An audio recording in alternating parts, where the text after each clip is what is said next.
Hello students, how are you? This is Vivek Misra, your physics teacher, and we are reading our 11th class physics, chapter number 5, laws of motion.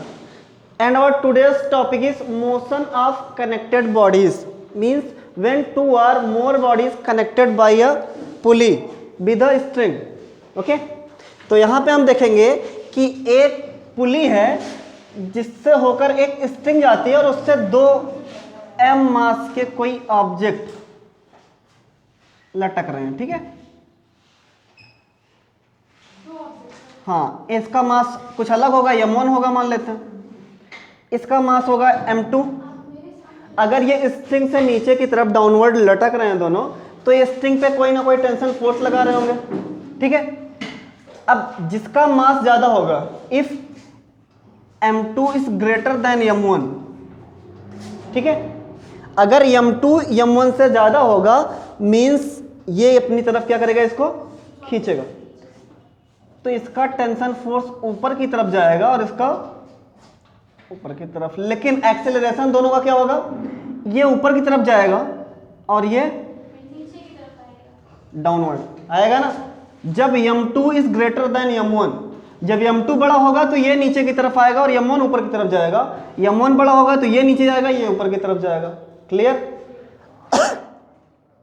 अब इस पे लगने वाला tension force, पहले तो इसका wait देख लेते हैं कितना हो जाएगा। अगर m मास है तो टोटल वेट जो नीचे की तरफ लगाएगा कितना हो जाएगा डाउनवर्ड में, m1g होगा, और इस पे क्या होगा, m2g होगा। ठीक, अब वही जो हमने लिफ्ट में फार्मूला लगाया था, सेम फार्मूला अगर इस पे लगने वाला टोटल नेट फोर्स देखें, एफ नेट इक्वल टू होता है m इंटू ए, होता है ना। इस बॉडी के लिए देखेंगे तो m क्या हो जाएगा, m1, और एफ नेट क्या हो जाएगा, ये ऊपर की तरफ जा रही है। ओके, मींस इसका जो मास है इसके टेंशन फोर्स से क्या है, कम, तभी ये ऊपर तक जाएगा। t minus m1 G is equal to m1a। यहां से अगर हमको t की वैल्यू निकालनी होगी तो लिख सकते हैं m1a प्लस m1g। ठीक, फर्स्ट इक्वेशन मान लेते हैं। ठीक, अब इस पे लगने वाला हम टेंशन फोर्स अगर देखेंगे, ये नीचे की तरफ जा रहा है, डाउनवर्ड एक्सेलरेशन है, मींस इसका जो वेट है इसके टी से ज्यादा वर्क कर रहा है, इसके टेंशन फोर्स से ज्यादा है। ठीक है, तभी तो ये नीचे की तरफ जाएगा। तो इसका फार्मूला सीधे एफ नेट क्या हो जाएगा, ये फर्स्ट इक्वेशन, एफ नेट उसका भी m इंटू यही लगेगा, बस मास क्या होगा, m2 होगा, और एफ नेट क्या लगेगा इसमें, m2g माइनस t होगा कि नहीं। मींस इसका वेट जो है उसका टेंशन फोर्स से ज्यादा है, तभी नीचे की तरफ जा रहा है। ठीक है, is equal to m2a, second equation. ठीक है, अब यहां से अगर हम t इज इक्वल टू देखें तो क्या हो जाएगा, t is equal to m2a, यहाँ पे माइनस t है इसलिए माइनस t रखेंगे, m2a माइनस m2g, और t इक्वल टू माइनस उधर जाएगा तो पहला वाला माइनस में m2a और दूसरा वाला प्लस में m2g। बोलो कोई दिक्कत, यहाँ तक क्लियर है चीजें। ठीक, ये इक्वेशन नंबर सेकंड। ठीक है, यहाँ पे देख लो कि F net is equal to क्या होगा, m इंटू ए। हम सेकेंड बॉडी के लिए बात कर रहे हैं तो इसका जो वेट होगा इसके टेंशन फोर्स से ज्यादा होगा, means m2g minus T is equal to इसका मास हो जाएगा m2a। ठीक है, अब m2g जब उधर जाएगा, क्योंकि एक साइड हम यहाँ पे टेंशन निकाले थे तो यहाँ भी एक साइड टेंशन रखते हैं ताकि t की वैल्यू यहाँ पे उठा के रख देंगे, सेम टेंशन वर्क कर रहा है। तो m2g उधर जाएगा तो माइनस में हो जाएगा, तो इधर आ जाएगा minus T is equal to m2a minus m2g, और माइनस टी है, माइनस उधर जाएगा तो पहला वाला माइनस में और दूसरा वाला प्लस में, तो minus m2a minus minus plus m2g, T is equal to इतना।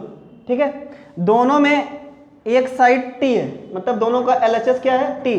t की वैल्यू यहां से उठाते हैं और यहां रख देते हैं। ठीक है, हाँ, value of putting the value of t from equation 1 to equation second, t से मतलब 1 से 2 में रख देते हैं, ठीक है।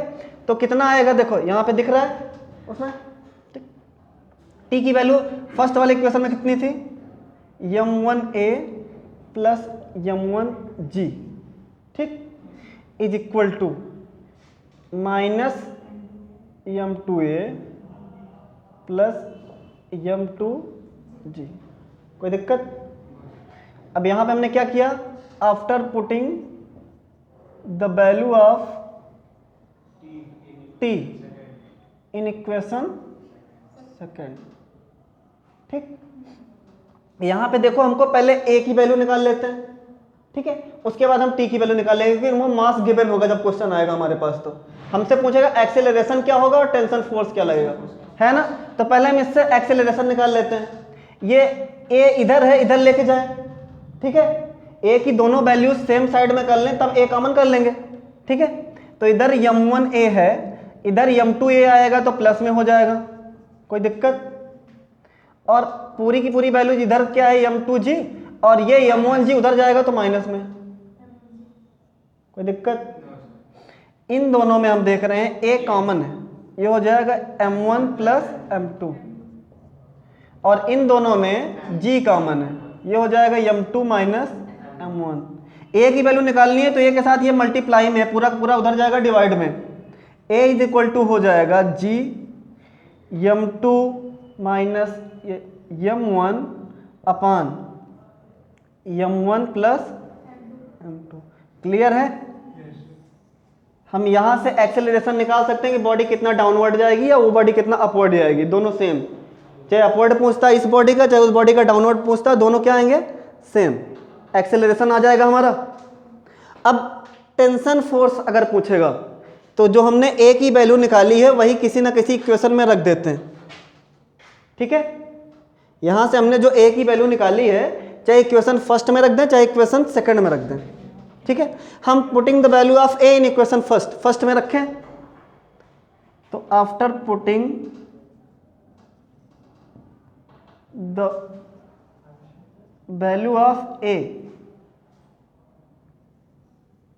इन इक्वेशन फर्स्ट, बताओ कोई दिक्कत चल रही है अभी, सब सही है ना। वैल्यू अगर हम ए की रखेंगे इक्वेशन फर्स्ट में तो ए यहाँ पे है, t इज इक्वल टू हो जाएगा m1, ए की वैल्यू पूरा का पूरा रख देते हैं,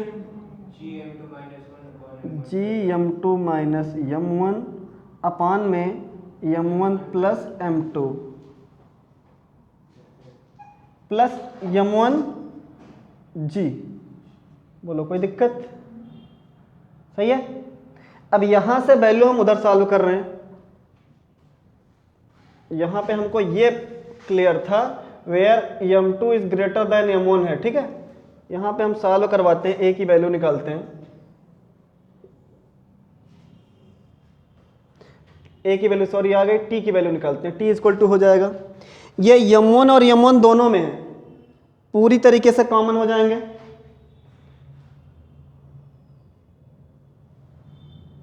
अब इसमें बचेगा g m2 minus m1, sorry g भी दोनों में है ना, m1g इसमें भी है, m1g इसमें भी हो जाएगा, पूरा m1g कॉमन हो सकता है, हो जाएगा कि नहीं। तो यहां पे हमने m1g कॉमन कर लिया। अब बचा पहले वाले में कितना, m2 minus m1 upon m1 plus m2, m2 minus m1 upon m1 plus m2। कोई दिक्कत?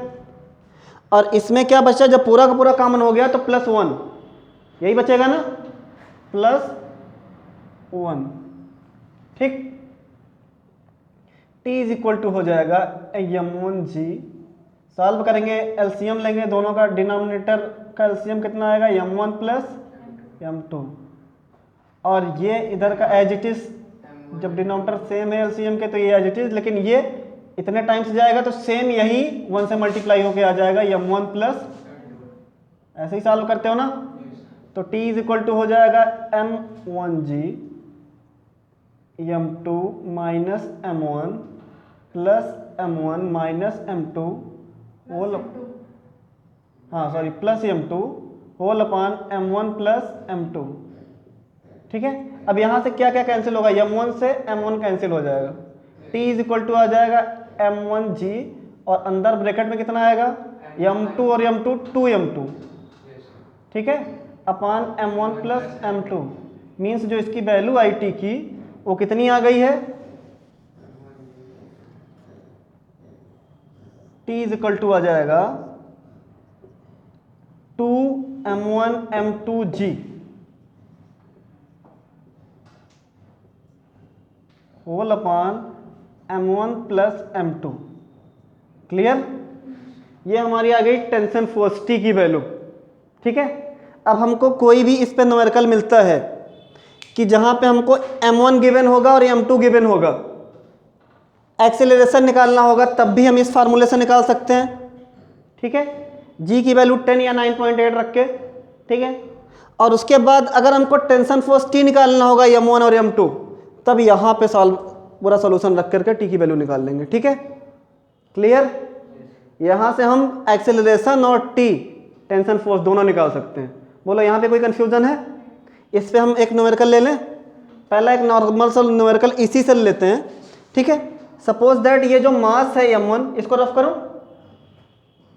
जल्दी से नोट करो।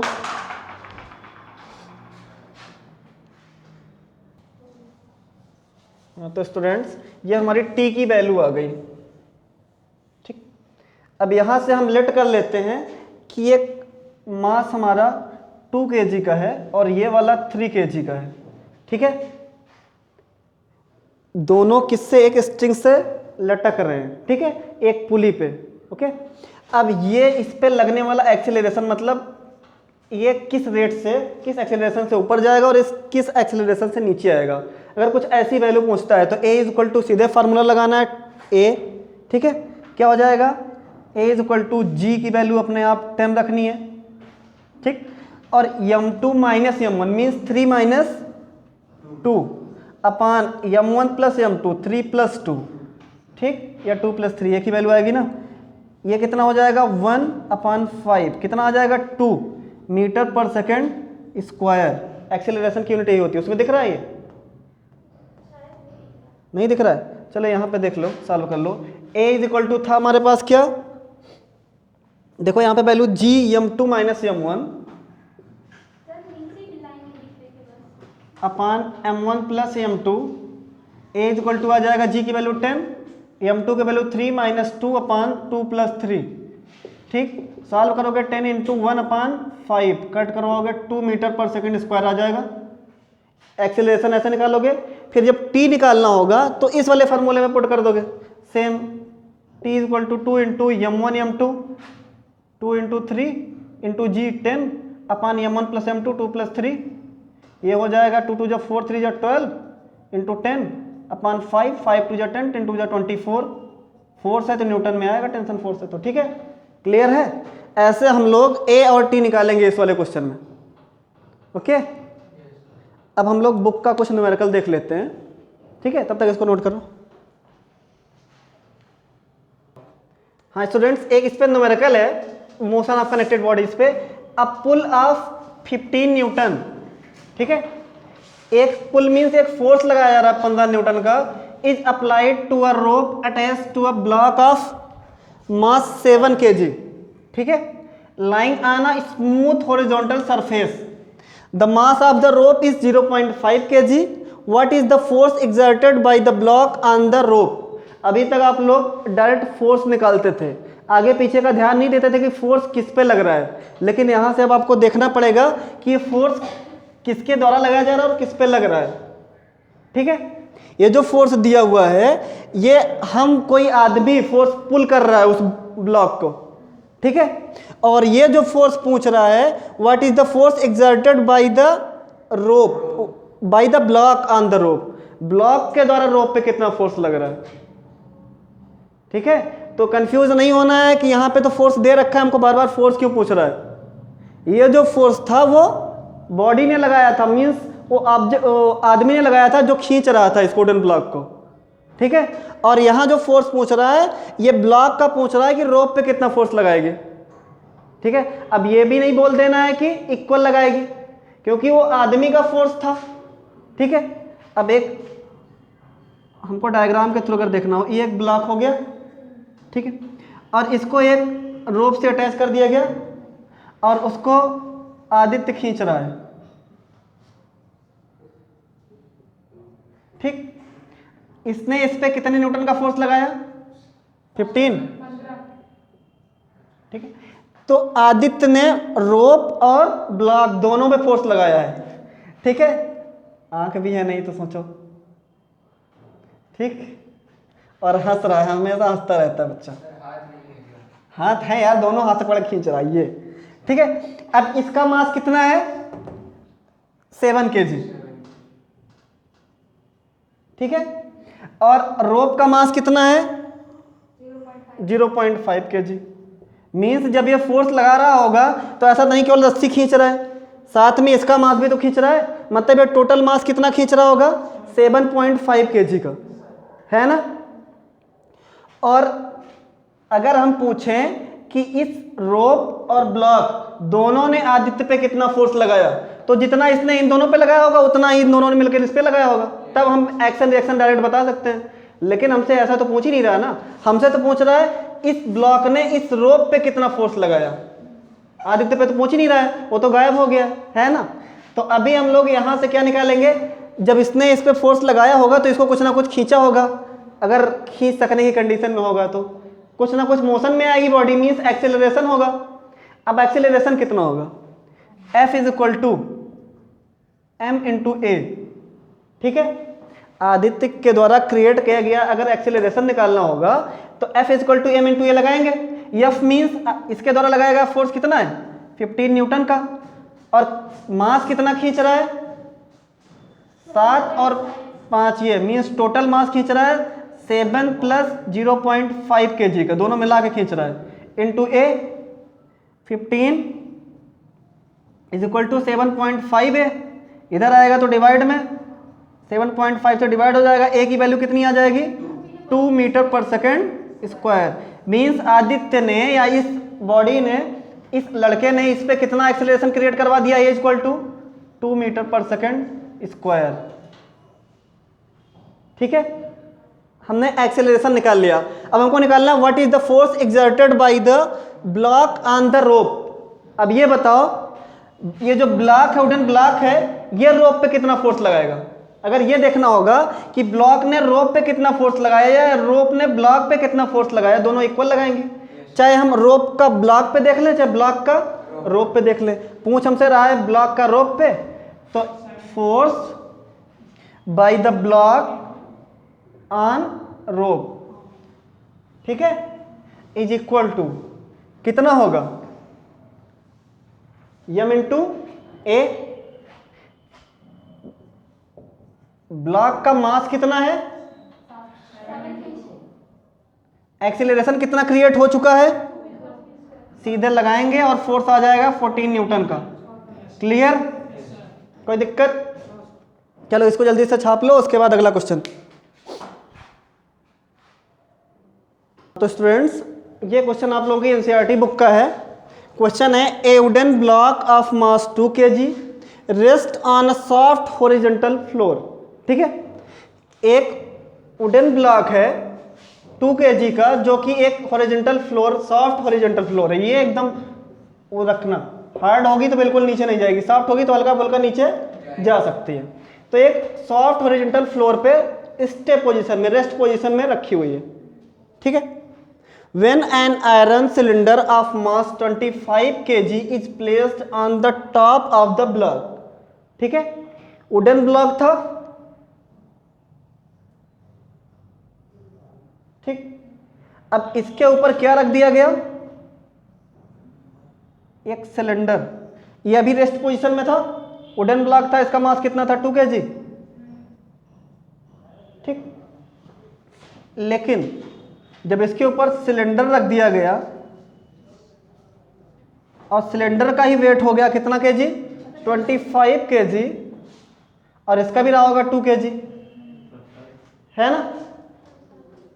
अब कह रहा है जब रख दिया गया उसके बाद क्या होता है? The floor yield steadily and the block and cylinder together go down with an acceleration, ठीक है। तो क्या होता है कि जैसे इसको हम रखते हैं वैसे ये फ्लोर जो होता है ये धीरे धीरे अंदर की तरफ क्या झुकने या दबने लगता है और एक एक्सेलरेशन से नीचे जाता है। किससे? 0.1 मीटर पर सेकंड स्क्वायर से। ए की वैल्यू दे रखी है।